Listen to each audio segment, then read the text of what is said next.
right, everybody, welcome back to another episode of the Alchemy Podcast. Really excited for today's conversation.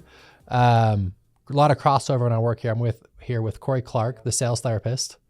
I've been following a lot of your stuff on Instagram. Was just doing a deep dive right before this podcast, and I love there's so much similarities on frequency, mindset, alignment, and I think we're gonna have a really powerful conversation today. I think so. I'm excited. Yeah. Yeah. Long time overdue. I'm curious, where did the sales therapist come from? How did we get the name? Yeah. How did we get to the sales therapist? Well, dude, when I first started my business, when it's technically still the name of my LLC, it's Reach Employee Solutions, which is horrible. But you got to start somewhere. Sure.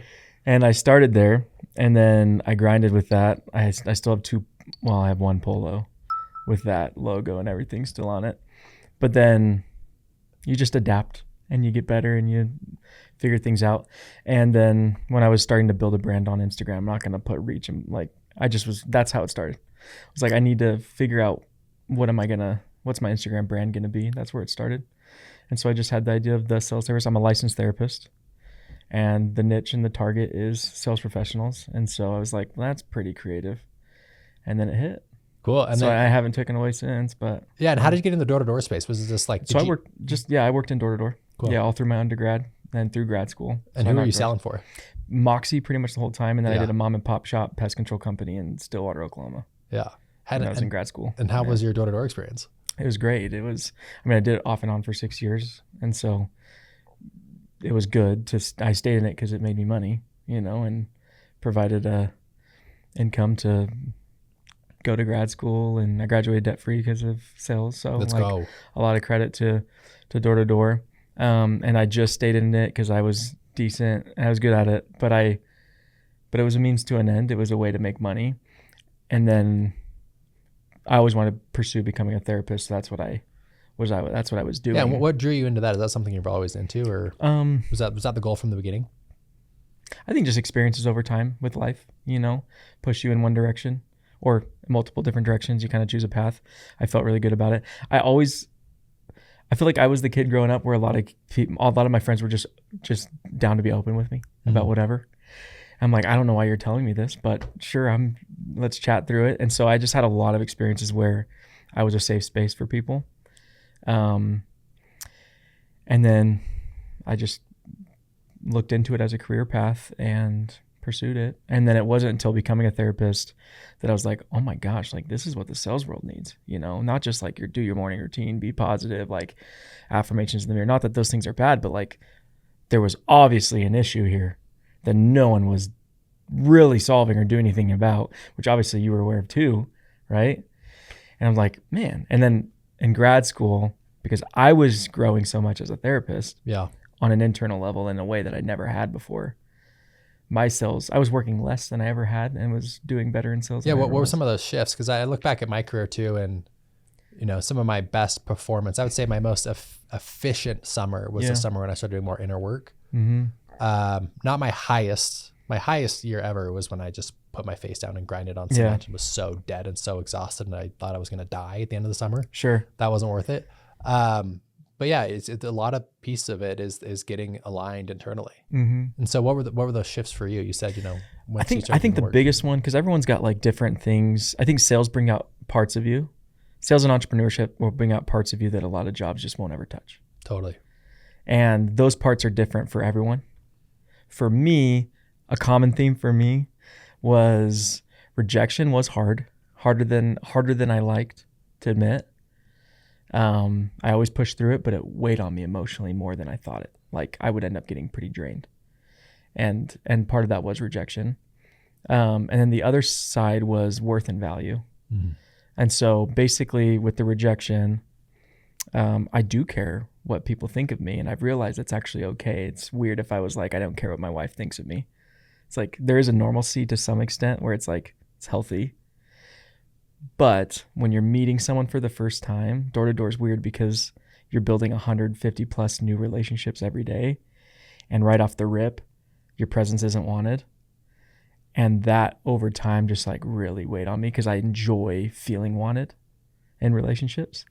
And I didn't know how to detach from that. Does that make sense? Yeah. And it really reminds that you just brought up a memory of mine is I remember 2011, I went out to go sell Vivint for my first summer ever. Vivint Fort Worth 2011.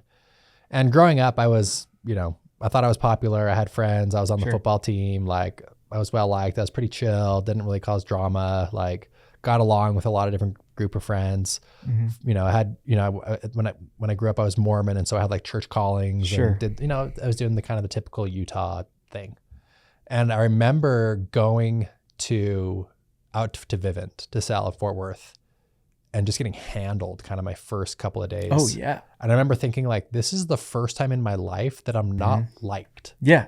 Like, people don't like me. And I'm like, I've never dealt with that before. And I remember even feeling, it's a trip. Yeah, it's a trip. It psyched me out for a little bit. And I remember like feeling that I go out all day, I'm unliked, people slam the door on me. They don't want to hear what I have to say. And then I remember being like at the grocery store on Sunday and being like timid in the grocery store. Cause I'm like, oh, here's the community members. Wild. They don't like me. I'm like, it was this really weird paradigm shift that I had. And I remember like calling my mom when I was in Fort Worth, and I'm like, Mom, it's just, I'm not used to not being liked. This is so weird. But I got over it pretty quick. But it was definitely a thing. And I think a lot of people struggle with it. Yeah. Yeah. Your body goes into a little bit of a shock, right? Like how often in life have you built 100+ new relationships every single day in one day? And in the first 30 seconds of all those relationships, your presence isn't wanted. Yeah. You're starting negative. That? Like, sometimes people experience that, like maybe if they're heavily bullied, maybe, or they're asking a girl out and they get rejected. Like, maybe you've experienced it, but not that many times in a whole day. And so and I was well liked too growing up, like I didn't experience a ton of like, we don't want you here. I'm like, if anything, I was like, we want you here. Yeah. And so that was just, it rocked like that emotional experience. My body said, hey bro, I've been trying to tell you, I don't like this whole little door-to-door thing you're doing. Yeah. So can we stop? And so like, I didn't necessarily feel a lot of anxiety, but my body, I feel like, would drain itself faster and kind of release that more of like, dude, I'm so don't want to do it. Like, so tired, way emotionally drained, emotionally exhausted, when in reality I should have had all the energy in the world. And it was because I think my body was protecting me from feeling unwanted. So that was one. And then performance, right? Like putting your worth and value in success and numbers rather than in who you are. And so when I changed like where my identity is rooted, just success is a byproduct of who you are. I'll stand by that forever. Yeah. And I think it's a common, we both work with a lot of sales guys. And I think that's kind of the overarching theme of almost everyone I work with is, in some capacity, everyone ties their value to performance. Yeah. And I see it on it's easy to do. High end scale, whether you're CEO to the bottom end rep. I think in some capacity, every rep, most people have some level of tying their worth to their performance. Yeah. So how does one overcome that? Yeah. I think what I do, especially within the collective, right, is like, and just with all my clients, I really love helping them understand like what their core values are. So like values-based living, like really understand who you are at your core, values-wise. So depth of relationships or growth or fun or freedom or abundance, like who are you in terms of values? And then living in alignment to those values and trusting that as I live in alignment to who I am at my core, all the things I want, the success, the happy relationships, there's still pain. We can talk about that too, but all the things you want will come. They're a byproduct. And so that's what I've kind of found is I don't have to worry about you don't have to worry about the performance or the metric or the goal. Like, yes, I'm going to push for it because that's in alignment with my values and who I am, but it's no place for my worth, because I'm going to trust that as I live in light to me, if I hit the goal, that makes sense. If I didn't, there's a purpose in that.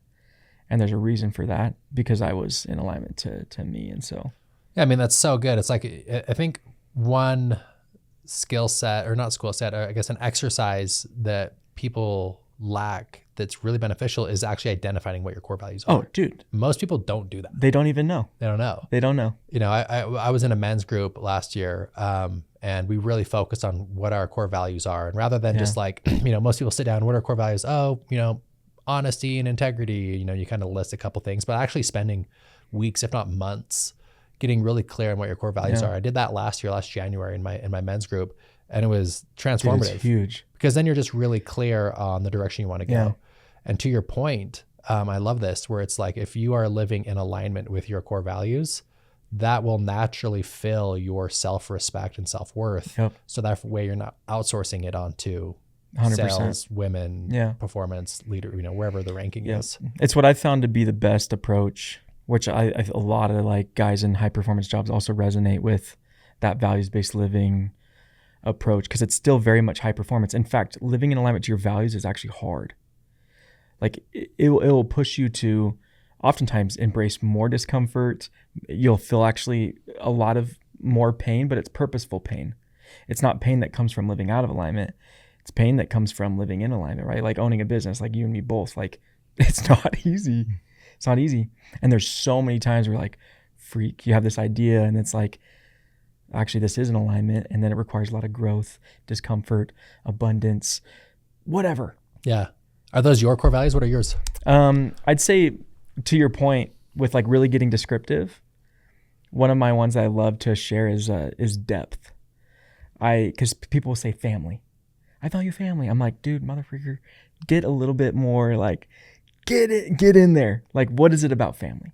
It's like, I like connection. Cool. What is it about connection, right? It's like, and for me, depth is I've just found as a core value. I do not like surface level relationships. I don't enjoy them. I don't spend a lot of time with them. I won't entertain them for long. I'll try. But if it doesn't get to depth, like that's what I love. Yeah. What is depth to you? Share more about that. It's that like, these are people that they have been real with me, taken off the mask, and I've been real with them, taking off my mask, and like we are connected on a deeper level. There's a genuine friendship, because if there's depth, like it creates so much space for trust, for genuine love, commitment, all that, right? And so for me, like of course I value my wife or my daughter or my sons, right? But like even with my daughter, I'm like, what I value is depth. I want her when she's 12 to be like, Daddy, I need to talk to you about something. I feel fully safe because we have that depth there, right? Like that's what I want, you know, and that's what I want to maintain in friendships and relationships and all that stuff. So what does that require? If I want depth, I got to be real. Like a lot of people want depth. They're like, oh, I value depth. I'm like, are you willing to be vulnerable and like fully authentic and real? Because you won't get depth without saying, hey, this is me, love me, right? Yeah, for someone, you know, and I really resonate with that too. And I've actually had romantic relationships where it hasn't been very deep, and I've also had romantic relationships that are very deep. Yeah, and it's in the very deep ones where, you know, it gets just really intense. You know, you can really, really build some really powerful connections. What advice would you have to someone who craves more depth in their life, but doesn't know how to get there or how to be more vulnerable? How does one kind of lean into this core value of yours? Yeah, I would say I have this belief that there's different masks that we wear, you know, and one way to create depth is by kind of removing the masks, right? I fully believe that we could talk about all sorts of things right now, right? But if I was just to like share all sorts of stuff with you and you fully just knew my thoughts, like just me, whatever, all the things I'm going through, whatever right now, I think you would just love me. I do. I have that confidence that you just love me. Even just with the little interaction we've had, right? But I have to be, and again, there's levels to like, you don't want to just go show everything to everyone all the time, right? But in order to create depth, I would say a great initial question is like, what mask am I wearing? So that's kind of broad, but that could be emotions that you feel, insecurities that you have, maybe things that you've gone through, maybe dreams and passions that you have that you're scared to admit or share, or maybe you're lonely and you have never told anyone, right? Like, what is it? What is it that you actually feel or have that you keep to yourself, right? That's maybe a good notion of what your mask is. And then who's one person in your life that you would feel safe enough to share that with, and go start there. Like just go experience being in a relationship and it being safe and you being able to be real. And most people have never done that. Yeah. Yeah. And that's the truth, especially men. Yeah. Especially as men, I definitely agree with you. You know, obviously we work with very similar core concepts. What is the benefit or the reward for being authentic, for taking off the mask? Yeah. But, you know, so, you know, you hear a lot of this stuff, and a lot of sales guys might listen to this be like, oh, this is so fluffy and corny and woo woo, you know, why would I ever do that? That's soft, right? Yeah. Why is this so important? Yeah. And if you are thinking that, I'd say like try it, because it'll blow your mind. Those are my favorite guys to get in to, like one of our retreats, right? Or retreats that you do. I'm sure you do some of this stuff at your retreats, right? Kind of take off the mask, get guys to be real, that type of thing, right? 100%. Yeah. Yeah. Right. Those are my favorite dudes. They're like, ooh, and then they're like, holy crap, I didn't realize I needed this, right? So one of the benefits is, if I don't show me, how can they know me? And if they don't know me, how can they love me, right? And that's what I tell guys is like, if you don't show you, like, people can't truly know you. And if they don't know you, how can they truly love you? And that's the benefit, is when you show yourself, you experience love in a way that I'm like, it's healing and it's fun and it's meaningful. Like guys in my community, I'm like, they're like, the collective, this, that. And it's like, yeah, because you guys are friends, because you love each other. Yeah. And there's abundance. And here they are working at two different companies, competitors, but yet they would do anything for each other. Yeah. Why? Love. Yeah. Yeah. And I mean, it's so powerful what you're saying. And I agree with you 100%. And I love your perspective. And in my experience, a lot of people have experienced really intense pain, heartbreak, rejection from a parent, father, mother wound, whatever it may be. And so they stay closed off. Like, they do. You open up your heart, it gets freaking annihilated, whether it's from a romantic partner, a family member, a friend, whatever it may be. So people tend to close off pretty quickly. For sure. Right. What would you say to someone, you know, because I totally agree with you. When you're really vulnerable, when you're open, that's when you can experience a new level of life and depth of connection. And what I'm sure you've worked with a lot of people, but for someone who's really scared to open up, dude, for sure. Right. How does one overcome that fear? Yeah, it's interesting, because that's one, you know, the first 3 years of my business, it was just me and one-on-one clients. Yeah. So I had, at the end of summer of 2023, I don't know, it was probably like 300-400 clients, and it was just me and them one-on-one. Yeah. So I was working with all these guys going through similar things, yet none of them knew each other, right? Yeah. And that was like, I had lived vulnerability throughout my, like, at that point in my life, I'm like, this is it, you know? And so there would be times with clients where I'm like inviting them to, like, why don't you just say that to your manager? Or why don't you go home and tell your wife that? Like, why don't you, and invite, and like rarely did they ever take action on those invitations. Mm-hmm. They would on other stuff, but those ones, it was like, nah. Yeah.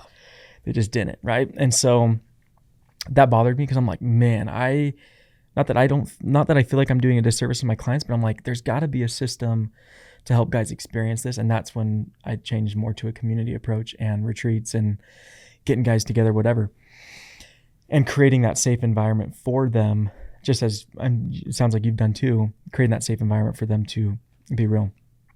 And so that's one way, is to find a place that will challenge you in that direction. There are plenty of options for men now to, like, go and experience that in a community, like outside of mine. Like there's options, right? Which I think that's really great. But if you don't go join something, I think you gotta start with the place that you feel safest going, and give it a shot, because when you start talking trauma, especially if it's traumas or real healing, that, or things that you've never talked about, a lot of emotions will come up. So you probably will cry, you probably will feel a lot, and that's hard, and you're closed off for a reason. But if you can just start with one person, that can be healing in and of itself. So whether that be a therapist or a coach or a friend, I'd say have the courage. And then I maybe the step even before that is, you gotta believe that that's a step you gotta make. Yeah, you gotta acknowledge. First step is awareness, right? Yeah, you gotta acknowledge that that's a step that you need to make. And let's just be honest, you already know. If you're listening, and this is you already know. You get mad too quick. You react. You're not in charge of your, like, that there's more depth there that you're not addressing. I want to expand on that a little bit more though, Cory, because I want you to talk about, because this is a common theme I see as well. What are the behaviors of someone who might be suppressing or avoiding or running away from something? Like, what are their vices? Like, what behaviors do you see of unhealthy habits of people who might need to do this work? Yeah, I think a lot of times those guys for sure have masks. They're living out of alignment. There can be also super high performers. Yeah. Like, they can be great in a lot of areas of their life, right? Like a ton of them, But I would say some common things that I would see would be relationships are hard. Like, you don't feel as connected with the people around you as you want to. Whether that be romantic or friendships. Like, that's a big one. You can be sometimes, I've also seen sometimes quick to anger. Like, when you do start getting close and then someone gives you some sort of, like, when someone hurts your feelings, you're like, betrayal. Yeah. And it's like reactive. So, nope. Like, the second you try to get open, you kind of do. You let someone in a little bit in some way. And then they hurt you, and then you're like, see, that's, it's all subconscious, but then essentially you just walls up. Where it's like, dude, people are allowed to hurt people, and like, you're allowed to forgive and like be open about why it hurt you and this and that, right? Like, that sometimes is what gets you to the depth, right? Yeah. But then addiction, totally. Vices, over drinking, pornography, all sorts of things. The one thing that I see a lot too in the space too is this, like, it's a really heavy porn industry. Oh, for sure. Like a lot of guys watch porn, huge nicotine. Everyone's got a Zyn in their mouth. Gambling, right? It's just, and what it is it's all based on dysregulation of unable to feel uncomfortable emotions. Yeah. Right. Every vice, spot on there. Every vice that you have is due to your inability to feel discomfort. Yeah. So there's sadness creeping in, or feel of failure, or rejection, or comparison. That's really uncomfortable. I don't want to feel that. How can I distract my consciousness from that emotion? So I dive into porn, nicotine, gambling, Instagram, TikTok, YouTube, whatever I can do to distract myself from that emotion. In my experience, and this is a big, the big reason why I started Alchemy and what I'm pushing now is just the greatest skill you can learn. I know you'll agree with this. The greatest skill you can learn as a human being is to increase your capacity and your willingness to feel uncomfortable. Yeah. Unpleasant emotions. If you are really good at feeling sadness, grief, frustration, disappointment, loss, right? You could handle life. Yeah. And notice, for those that are listening, notice that Doug didn't just say negative emotions. I don't believe in negative emotions. I don't either. Yeah. So we've got, which I love that. We've got pleasant emotions and we have unpleasant emotions. Yeah. Right. Huge. Not good or bad. Right. Because if you label an emotion as bad, right, then you're going to shame cycle. Like, oh, this is a bad emotion. This is wrong. It shouldn't be here. How can I get rid of it? Rather than allowing to feel it and let it move through you. And I know you work with a lot of guys on this too, but it's first off, you have to be able to attune yourself to your own emotions and actually recognize what emotions you're feeling. One thing, and download this from Cory's website. You have the emotional wheel, right? Go get that ASAP. It's incredible. If you can figure out how to attune yourself to know what emotions you're feeling. So I know it's on your Instagram. Go get that.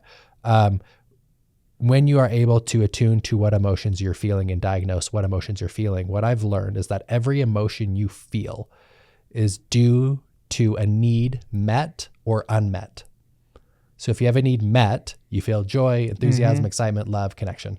Yeah. If you have a need unmet, you feel anger, resentment, shame, frustration, disappointment. Yeah. Right. So if you can tune to what emotion's happening, right? Okay, what need is met or unmet? Now you can figure out how to navigate it. And in my experience, every emotion that you actually are feeling, especially the unpleasant ones, are on your team, and they're trying to help you. They're trying to protect you from something. Totally. Right. So fear is protecting you from failure. Sadness is trying to protect you from deeper heartbreak. Right. And once you can sense an appreciation for those emotions, your relationship with them changes, and that's when they kind of move through you. Oh, it's beautiful. Right. And so, we talk about why is this stuff so important, and the way I look at it is because if you are a human being can navigate your own emotional states and understand why you're feeling the way you are and be able to work through them, you can return back to a state of what I call triple C, calm, confident, clear, where you can go execute at higher levels. Yeah, it's huge. Right. And so I kind of went on a tangent there, but it's just, I'm so passionate about this topic. Yeah. Emotions are, everything that you're saying, I think emotions are information. 100%. That's what I always kind of share with guys too, is just like, guys, stop looking at it as like this, even if it's an unpleasant emotion, it doesn't have to be this big deal. Like, look at it. If you want to go logical, like, it's information. What is this emotion trying to tell me? Yeah. Like, what's the information? Does it have a message for me? Yeah. Seek the information and you'll find way more clarity on who you are, what you want, or what you need, or where you're supposed to pivot or do, or emotions are, own your emotions and you own your world. Yeah. I'm curious from your perspective, what from your clients, and and I have an opinion, but I'm curious from yours, is what emotion do you feel like is the hardest for men to feel? The hardest for men to feel. Oh, wow. For that, like, they really sit in and feel it. That they'll avoid it. I'll do whatever it can. I'll nicotine, porn, gambling, Xbox, workout, sleep in. I'll do anything not to feel this emotion. Which emotion do you, in your experience, you feel like or men have the hardest time feeling? Well, I'm curious on your opinion, because you've thought through this, but I would say, the initial emotions coming to my mind are like loneliness, insecurity, or shame. Is kind of what's coming to my mind. Yeah. What's yours? I think it's shame. Shame. Right. Yeah. And so the difference between guilt and shame. Shame's a tough one. Shame's the hardest for me to feel.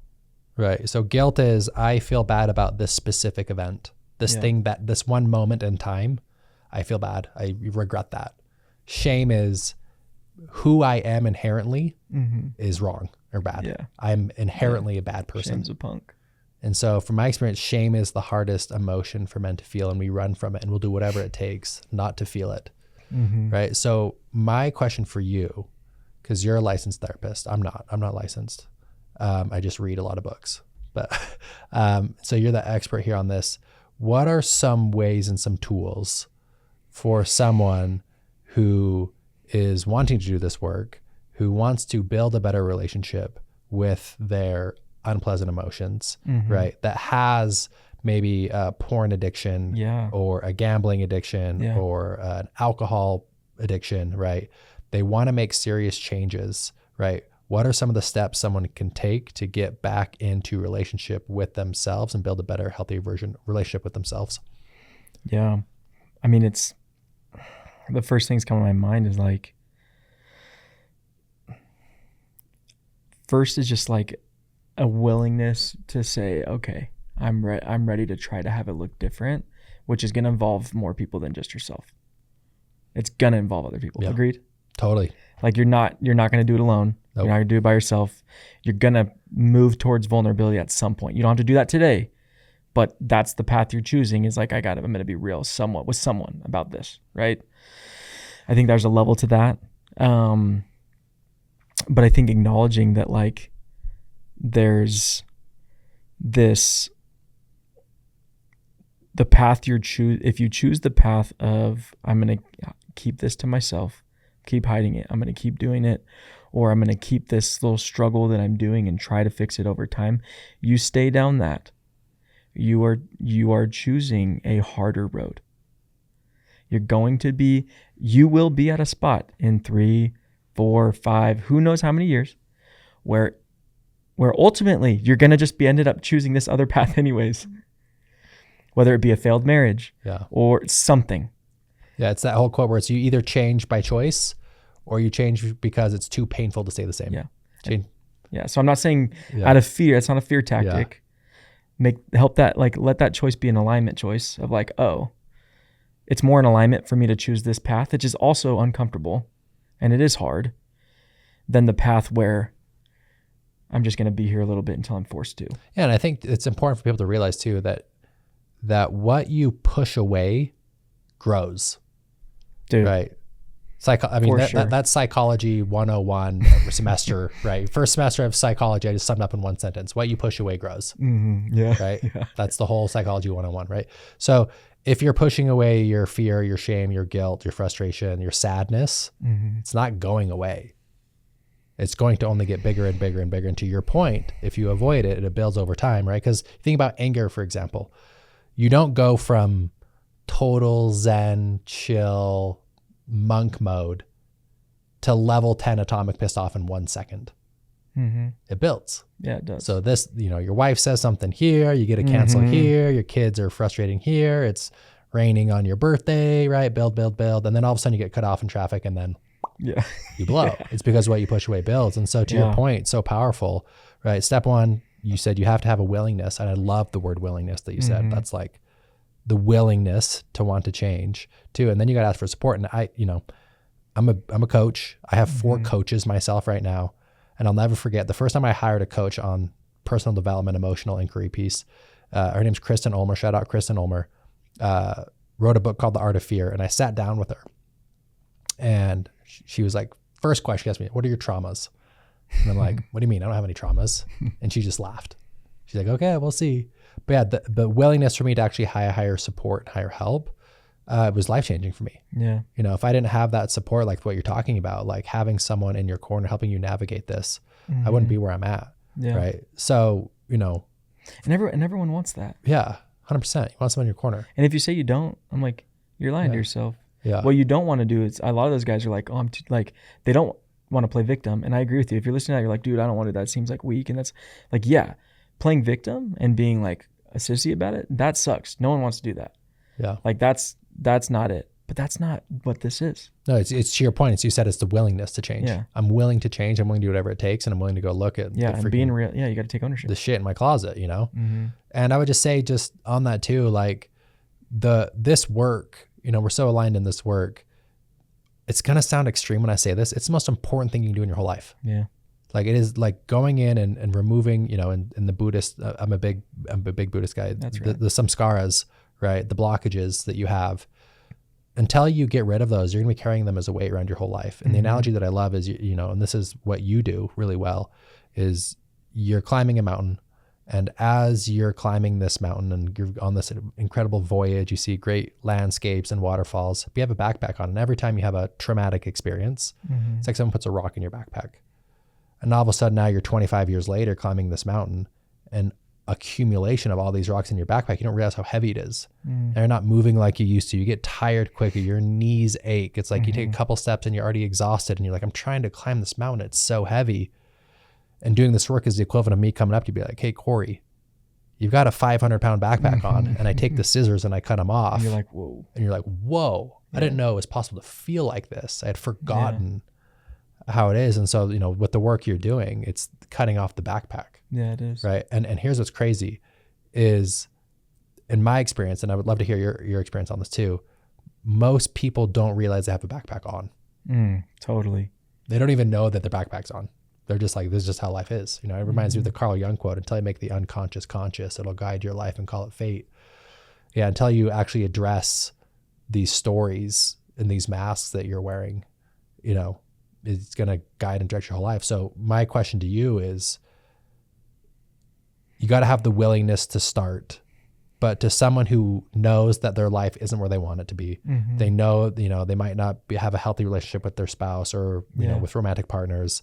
They're feeling frustrated. They have got a addiction issue, whatever it may be, but they don't even know why or where it's starting or what's going on. How does one diagnose what their mask is or what their story is? Yeah. I think if you were to do it by yourself without help and diagnose that yourself, I would probably start with journal prompts around it. And I would look up things around, okay, whether it be ChatGPT or whatever. This is if you don't ask for help. Yeah. And you're doing it yourself, how to diagnose it. You can do this while you're in the car listening to the podcast. Yeah, I would chat GPT questions like, hey, I know there's more emotions and things that I've been through and things that I'm holding on to and masks that I wear. Would you please ask me questions that will help me uncover some of that? Yeah. And then it will give you questions. And then I would go crazy on journaling those. Yeah. What are some of your favorite questions that you ask to your clients? That I would ask clients? Yeah. Yeah, one of my activities that I do is the mask activity, and I always start that activity with just just personal examples too and stories, and to give them an idea of like what a mask could be, right? But then I bring it into categories, and I do emotions and thoughts, and so I kind of help them through the emotion wheel, right? Like, what emotions do you experience? The emotion wheel is a great way to uncover a mask for some, because emotions will again be information that then will allow you to get more clarity of situations, right? So like, for example, let's say you pull out the emotion wheel, realize, oh, I'm feeling lonely. It's like, oh, why? Oh, I don't, like, here I am around all these friends, or I'm recruiting, doing the thing, but it's like, why am I lonely? It's like, yeah, that's good information. You should understand why, and you should understand what you should sit in that for a little bit and see what you want to do with that. When have you shared that with someone? When have you ever talked about that? When have you ever been aware of that? That's a mask. Like, that's that in and of itself, right? So the emotions and thoughts can be a mask. Upbringing, I always ask, like, what have you been through that, or what experiences growing up, or things, that relationships that you have that you don't talk about, that you are uncomfortable when you do talk about it, or relationships that you wish were closer that aren't, like, and so I ask certain questions around those that kind of help guys kind of understand, like, oh, maybe there's some masks here around performance, or this, or where you care way too much about your image, or when do you protect X, Y, and Z, like those type of questions. So emotions, thoughts, upbringing, and then relationships I do separate, just because I think it kind of deserves its own category of, like, how do you function in relationships with people, romantic or friendships, and I have some guided questions there that kind of, I don't know them from the top of my head, but explore that deeper as well. And so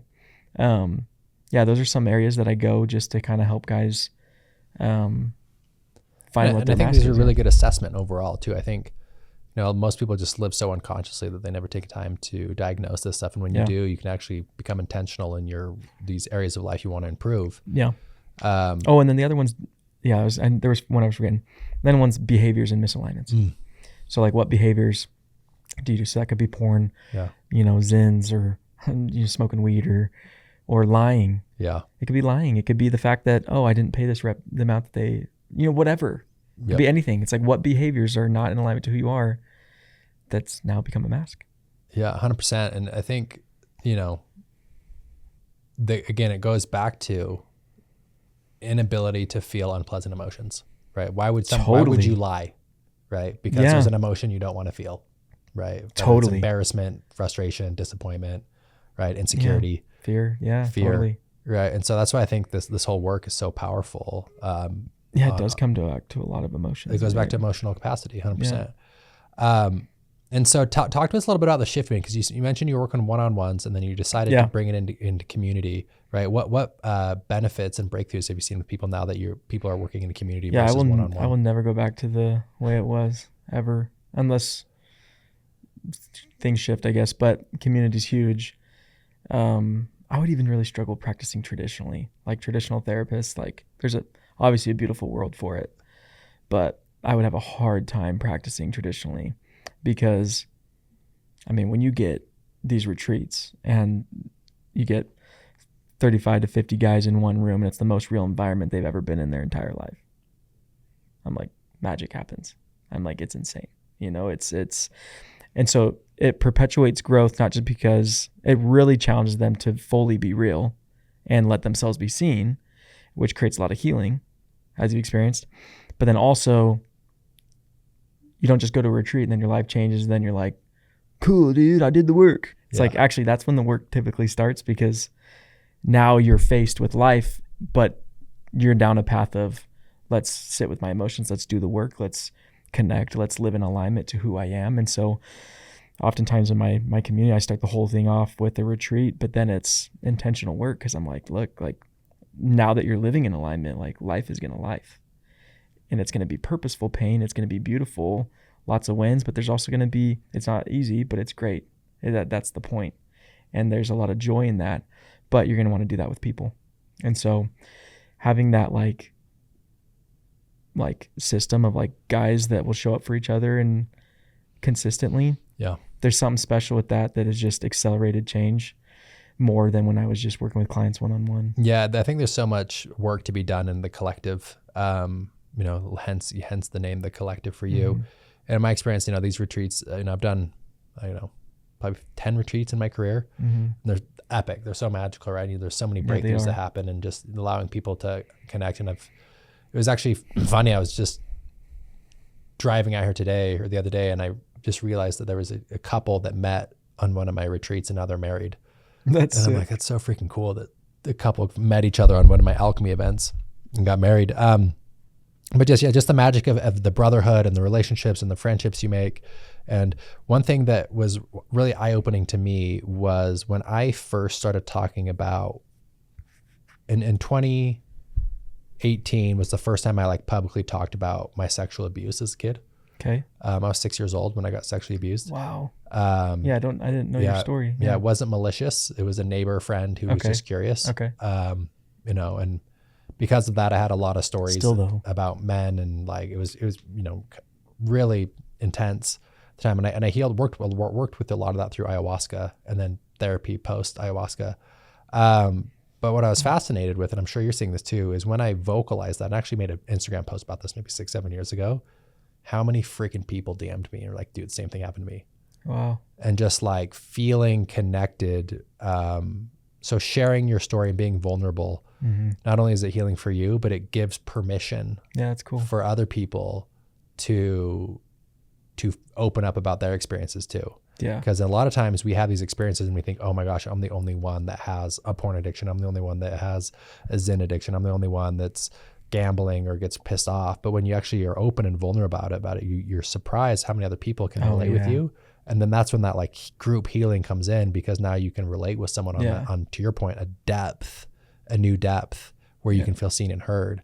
And so I'm curious from your experience, like how often do you see when people get up in the group, in the collective, and share something that it actually strengthens the group as a whole? I'm glad that you mentioned that and shared that, because that is what happens. It's like, that's definitely a common thought, right? Like, whoa, I didn't realize how similar we all are in certain ways, or just like people think that they're about to share something that's like insane. And I'm like, bro, I've heard that 10 times.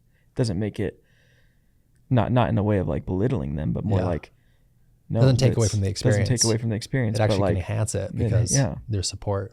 Yeah. And there obviously are things that are unique and people have experienced and stuff. But even then I'm like, there's levels to where people can connect, and there's a lot of healing in that for sure. Yeah. I mean, it's so powerful. And I look, part of some of the groups I've been in and the men's group. And by the way, if you're a guy and you're not in a men's group, that's like one thing I would, I think retreats will be, I don't know what your take would be on this. I'm kind of telling people more because I kind of want it to turn into this. Yeah. But I really genuinely think this, whether I was in this business or not, now doing retreats myself and then hosting them and experiencing them, they are insane, right? They're really powerful. I've loved my retreats. I didn't do an alchemy fest this year. I did because I got my book launch coming out, but like they're really powerful. Really powerful. I think retreats will become a norm to where people will go, hey, what retreat are you going to do this year? Yeah. It'll become such a norm. Just like you have your gym membership, just like you go on vacation with your wife. What retreat are you doing this year? Yeah. I mean, whether it be a business one, networking, something. I look back at when I really started taking my inner spiritual journey serious in 2017. And now, I mean, 8 years later, it's crazy. Yeah, I would say for those first couple of years when I was like really on this quest of exploration, I was doing like a big retreat experience all the time, as much as I could, to get as much exposure and connection and relationship, whether it was from, I did Summit Series, I did Flow Genome Project, 2 of their events. I've done Hoffman process. I was doing ayahuasca ceremonies. I was doing, all types of, I did men's work. I can't remember then. There was another men's work one that I did. There were so many of these little retreats I did, and they were just like, I look back and like, without those experiences, would not be where I'm at today. Yeah, most men could probably resonate with like going in the mountains and camping and having a fire and like feeling really rejuvenated, right? Yeah. Just that times 10. Yeah. But it's that. It's like, it's the same thing. People have been doing retreats but it's that space to get away and being intentional.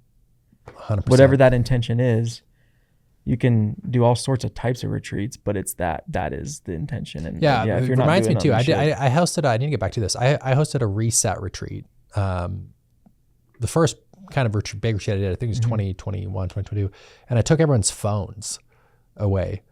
And so cool. One thing that I've done, I'm curious from your perspective on it, is and the benefits of it is I've realized again that I'm super addicted to my phone, and just recently went and bought an iPad mini, Wi-Fi only, and I leave it in my living room where I watch college football on Saturdays. Big college football guy. And then I put all of my social media on the iPad and then deleted it all off my phone. So I don't have access to Instagram or Twitter or anything on my phone. But you still wanted it because you value it. I value it, and I run, it's great for business all and that stuff on it. So it's great. iPad. And I still have it on my iPad. But if you're like, hey, I'm going to show you, pull up this Instagram, I don't have it on my phone. Yeah. I don't have it. And I realized I was like, I'm freaking at a traffic light. And I'm checking Instagram. I'm like, I'm missing out. There's a whole world happening right now. And I'm so pulled into my phone. And it's complete. I'm 3 weeks into this thing now. And it's It's like life transformational. Really? Like I'm noticing at the grocery store, I'm like saying hi to the cashier and I'm like talking to the Starbucks barista, and like I'm more present while I'm driving. That's cool. And I'm like, I can listen to an audiobook without pulling out my phone and checking it while I'm driving. I don't even look at my phone while I'm driving. Probably a safer driver. Wow. And talk to us a little bit about phone, your relationship with your phone, and how someone can get over maybe a phone addiction, because almost everyone I know is addicted to their phone. Yeah. Right. Maybe talk to us a little bit about that. Yeah, that's a great question. And obviously not just for not just in general, but definitely to your point earlier with certain vices being just an escape from an emotion, like you're not feeling an emotion. I think the phone can often fill that as well, obviously, right? And can fill that void. And so the phone can be a very interesting, mechanism to cope in an unhealthy way, or to not just sit in your emotions, right? And so I would say for me, one, that's inspiring. And I'm big into when I hear a good idea, I'm actually going to sit and think about it rather than I'm going to do that too. Because I don't want to commit to stuff, but without actually thinking through it. But that is inspiring, and I think I might do that. You know what's actually really cool about it too that I'm realizing is because the iPad is like a unique size, it's hard to type on it. Yeah. And so I'll catch myself not being on it because it's awkward to type. So I'm not DMing. Yeah, it's not as easy. It's not it's hard. There's a blocker there. So I'm someone was DMing me about something about alchemy, and I'm like, dude, just text me. Here's my number, text me. It'd be easy to respond to. Mm-hmm. And so I realized I'm actually off Instagram way more. Yeah. Because it's not easy. Well, it's funny because I always tell guys, I'm like, man, if it wasn't for my business, I wouldn't have social media. Yeah. But I'm like, what I haven't done is fully found that middle ground. Yeah.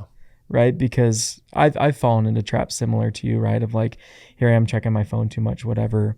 I would say, so there's definitely growth and improvement I could do in that realm. But in regards to the phone, I would say what it's not for me is it's not a block on my emotions. Yeah. And if it is for a moment. And when those emotions come back up, I'm proud. I end up processing my emotions. Right. Totally. And so that's the most important thing is obviously there's the overstimulation, all that stuff, but the phone creates avoidance. And that's what you don't want. You don't want to avoid the true things that need to come up that you need to address. Yeah. And I've actually thought of a way to test my addiction level with something, a vice, right? And I'm a big believer that the vice isn't the problem. Yeah. It's your relationship to it. Yeah. I like that a lot, actually. So alcohol isn't the problem. It's your relationship to alcohol. Yeah. Marijuana isn't the problem. It's your relationship to it. Right. Yeah. And so where there's moments where it might actually be in alignment. Totally. Right. Yeah, and so I've come up with a mental model to how to know. And so the question is this, is if I said, so let's say it's the example of nicotine pouches. Okay. So if I said to you, Cory, you can't have a nicotine pouch for 30 days. Okay. If there's any inner resistance or tension or tightness or like, oh shit, you like squeeze up a little bit. You're like, dang, that's going to suck. Okay. If there's any tension, any, that's a very clean indicator that you're not in charge, that the vice is in charge. Wow. That's so cool. So for me, for example, like I'm a very social drinker. Like I don't drink that often, like, but I will drink. Yeah. So it's not like it's not an all or nothing. Like I probably had 5 drinks in 2025. Yeah. So it's not a problem for me. So if you said, Doug, you can't have any alcohol for 30 days, I'm like, okay, I probably haven't had any in 30 days anyways, no big deal. But for someone who's an alcoholic, say you can't have alcohol for 30 days, what's going to happen to their inner environment? Tense, freak out, panic, fear, so justify. You can't have Instagram for 30 days. Yeah. I'd be like, okay, cool. Yeah. That's fine. I'm okay with that. But maybe a month ago, you would have had a little reaction. The reaction would be a lot different. Well, I think I would right now. Yeah. I'm like, yeah. Which is interesting because you're right. Yeah. Yeah. There's a little pull. Your body's like, no, bro. Yeah. You like this. Yeah. So if I said to you right now, Cory, I'm like, hey, you can't have a cigarette for 30 days. Yeah. Whatever. Did anything happen inside? No. 0, right? But if you're addicted, if you're a chain smoker, that's going to be a whole thing. For sure. Right. So that's why I use Instagram as an example, because that's where I'm like, that's where I would probably feel it. Right. So, and I think for the listeners, it's like, let's do a check, right? Porn, nicotine, gambling, social media, Netflix, YouTube, right? What's the thing that's, and there's probably things you enjoy that you wouldn't want to get rid of and you might feel an irk. I wouldn't say that's this. Like sports. It's like, no. Yeah. Unless sports are putting you in a state of avoidance of the real thing. Yeah. It's not. Right? Then maybe it's a problem. But I would say what we're talking about more is these addictions that create this pattern of avoidance. 100%. Yeah. Yeah, 100%. And I think it's just when you can increase your tolerance to pain and discomfort of being able to sit with the unpleasant emotion and not avoid it, what happens is it naturally increases your self-esteem. Yeah. Right. Going back to what you said at the very beginning of the podcast, which I loved, is if you can get your self-assurance by being in alignment with your core values, you don't need self-assurance from the outside world. Yep, for sure. And that's like, I'm gonna steal that from you and start talking about that with my clients. But it's so good. It's just like, if you can find your fulfillment by being in line with your core values, you don't need anything from the external world. Then you can show up and serve at your highest because you don't need anything from them. Yeah. Yeah. Well, Cory, as we wrap this up, man, this is so good. I could talk to you for hours. Yeah, we could. Tell me what's getting you excited for 2026, right? Yeah, I'd say, actually, it was just something I'm really excited for 2026 is obviously the collective's dope and what we're building is cool and the community. Yeah, be more specific. Tell us what the collective is. It's basically just it's a community and resource for mental performance for sales professionals and entrepreneurs. And so, but it's interesting. I think what I'm excited about is we're changing the marketing a little bit, because really as we've built the collective, we've figured out how special and really what it is. And we were just yesterday revisiting, literally just yesterday revisiting our like brand identity and all that stuff. And what we had it's good, but it wasn't like fully hitting, you know? And I think really what we're coming onto, I'm going to butcher the words because I haven't like fully memorized it yet, but essentially it's like become who you are, right? And this concept of like, people just live out of alignment to who they are, and it's helping them become who they already are and living in alignment to that. And what I've really realized is the work that I'm in is identity work. It's not just mental performance. It's not just like, it's identity work. It's like, that's what we do. And that's what I'm so passionate about, is helping guys really get clear on who they are and then choosing to live in alignment to that. And that comes with all sorts of things and emotions and thoughts and insecurities, limiting beliefs and beauty and good and lots of money, even. It can, right? I mean, that's so powerful. And I can attest to that too. I remember when I was going through my big shifts and really working on myself, discovering who I truly am. Yeah. Identity work. The identity work is, I realized how caught up I was in trying to be someone who I thought others wanted me to be. Yeah. Isn't that crazy? Yeah. No. And that's in the sales space. Oh, it's crazy. See how much crazy. I was trying to be who I thought my mentors, Casey Baugh, Jeff Mendez, Bodie Gardner, wanted me to be. So I was trying to act in alignment with what I thought they thought I should do. Yeah. And then who I truly wanted to be. And so, I mean, that work is so powerful, man. Yeah. Yeah. Yeah. And so that's what I just realized is like, oh, that's the work that we do. And so we're driving more of our, and that's what I'm excited about is like, oh, more people will do the identity work. Yeah. And it's just really fun to do. I'm passionate about it. And it's also just like really impactful. And so, and the retreats are just so fun for me. Yeah. What's all included in a collective membership? We do our model's kind of, in order to be a part of the collective, we start each group. We do different entries for a group. So right now we're launching group 5. Like the way Jimmy does it? Wow. Yep, groups, but we do a little bit of a different model.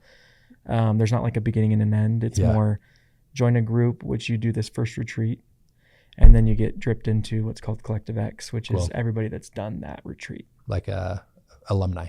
Yep. Cool. So everybody that's done that retreat, which is basically this mask off kind of so it really connects everybody. And then within X, we do more retreats, and there's a weekly, community, weekly call sessions and all the work. And and just like even fun stuff, like we do the plunge every Tuesday and Thursday and Top Golf. And it's just fun connection, Cool. But then more retreats. Like we just did a business owner retreat in Cabo. So sick. And it's just guys that are in X, but happen to own businesses. And it was just so fun. Cool. But, who is this for? If you're in sales or own a business. Yeah. That's Amazing. who it's for. And how can someone find out more about it? Yeah. Instagram is our main funnel right now. So the sales therapist on Instagram, and just connect with me there. And there's a lot of places to do this work. Just like, and this is why I'm glad we've met too. Like I feel so comfortable that any client that would ever come work with you would do the work too. Yeah. And get it done there. That's where I think abundance is one of my core values of just like, dude, there's so many good options and good people, and there are people doing this work. I would say it's less about if you come work with me or Doug or another therapist or whatever. It's just do the work and find the right place that you feel like is find your tribe, find people. Find you. Yep. And just go all in. But Instagram is where you'd find us. Yeah. So cool. Cory, I'm so glad you're able to come on, man. I got to have you on in another one for round 2. Go a layer deeper. We got to go. We got to get to depth, man. Yeah. We could do different topics and just we can go. I appreciate you coming on, brother. Big love. Bro.